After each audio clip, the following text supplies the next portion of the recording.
Welcome to a WNF Spotlight, where we introduce the faces of those behind the World Naturopathic Federation and share what we have been working on to support the global naturopathic community. I'm Dr. Claire Watson, naturopathic doctor from British Columbia, which is in Canada, and therefore I am a part of the CAND, which is the Canadian Association of Naturopathic Doctors, who is a member of the WNF. I am on the communications committee and I am joined by Dr. Moira Fitzpatrick. So hello, Dr. Moira. Thank you for joining us today. The World Naturopathic Federation is excited to have you share a bit about yourself and your experience with the WNF. Well, thank you. I'm glad to be here and I'm very supportive of the World Naturopathic Federation.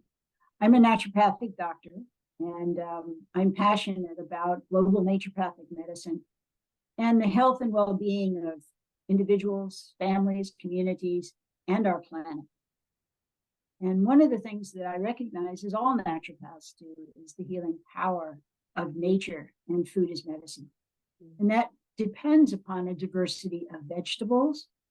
And what is important is in order to have that diversity, we need a biodiversity in agriculture.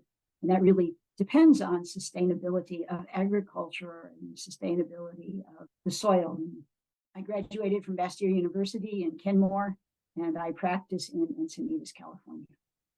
Wow, well put. Thank you for sharing that piece, especially connecting us back to biodiversity. So could you just say a quick piece of what member of the WNF are you associated with or are you representing today? So I'm representing the United States to the American Association of Naturopathic Physicians. Perfect. And can you share a little bit more of how you are specifically involved with the WNF? So I'm on the executive committee and I'm the chairperson of the Environmental Health Committee. And we've been doing quite a bit in terms of trying to educate the world about toxic pollutants, how they affect us, and what we can do to protect ourselves. Which is amazing. I'm really excited about your work and I have been seeing some of it, but let's share a little bit more. So can you share about some of the projects that the Environmental Committee has been working on? So the Environmental Health Committee is really focused on literally that, our health as it relates to the environment. And it's interesting because the WHO has said that healthier environments could prevent almost a quarter of the global burden of disease. Wow. And so that's pretty significant. And as naturopaths, we're focused on prevention. We're focused on the healing the root cause and utilizing the healing power of nature. And that includes the environment.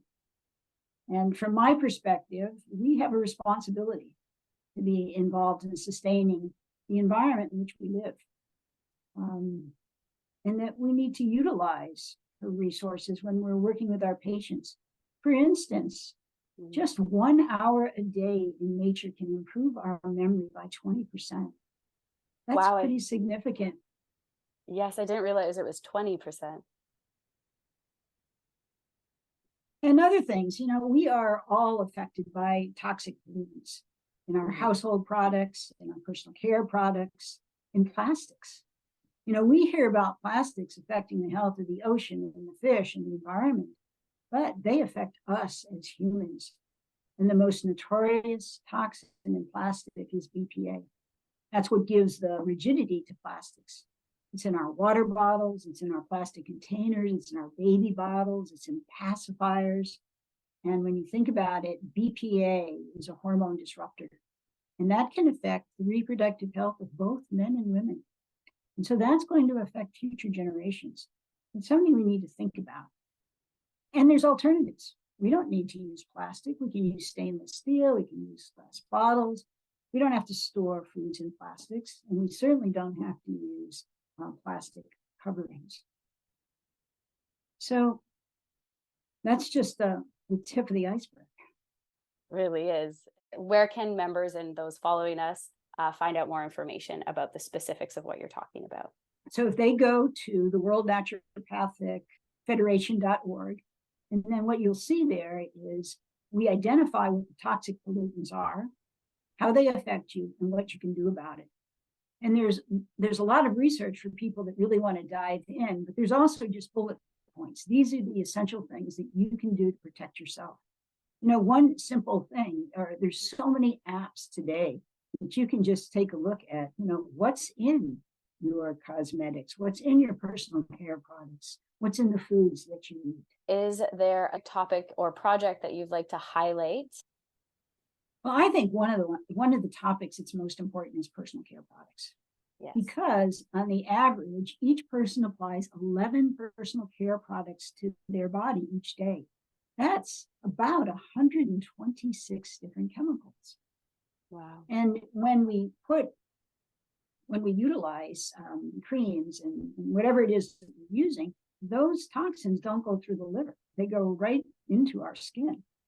And so we're exposed. And yet, very few countries, including the US, we don't regulate personal care products. So if the consumer is uninformed, then they're constantly putting themselves in danger. They're exposed to dangerous chemicals. And cosmetics are the largest class. Cosmetics and personal care products are the largest class of avoidable exposure to toxic ingredients. That's pretty significant.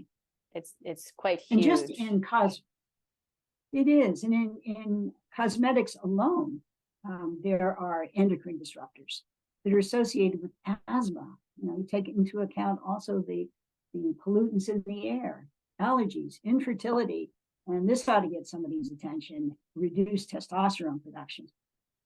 Yes. Because it can be quite overwhelming on where to get started. It sounds like you're saying review your personal care products, take a look at the website, see what the bullet points are, and see where you can start to make those changes to help prevent some of those hormone disruptors, as well as just chemicals being around and in your body daily.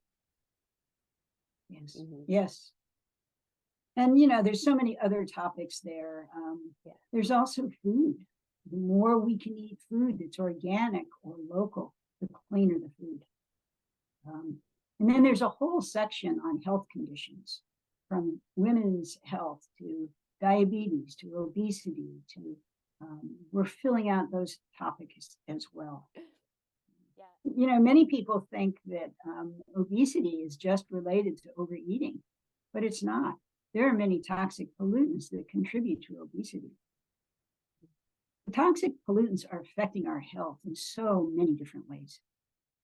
If you go back and look at some of our past social media posts, we have been talking about how obesity isn't just how you're eating or your intention and will around eating. There are so many other factors that your team and your committee has shared, and we've put them and packed them up into our social media. So to take a look back at those if you're interested to get started, but then there's more information on the website like you just shared. And Dr. Moira, is there anything else you'd like to share about the WNF, the environmental committee itself, or even something that you've learned while being a part of the committee? Well, I see the WNF, well, first of all, naturopathic medicine exists in every world region. That's significant. And I see WNF as a way to bring us together globally and to strengthen our profession and to address health concerns, you know, specifically prevention, chronic disease, environmental health. And one of the things that I love about naturopaths is that we're aligned in values. And we have a lot to teach one another.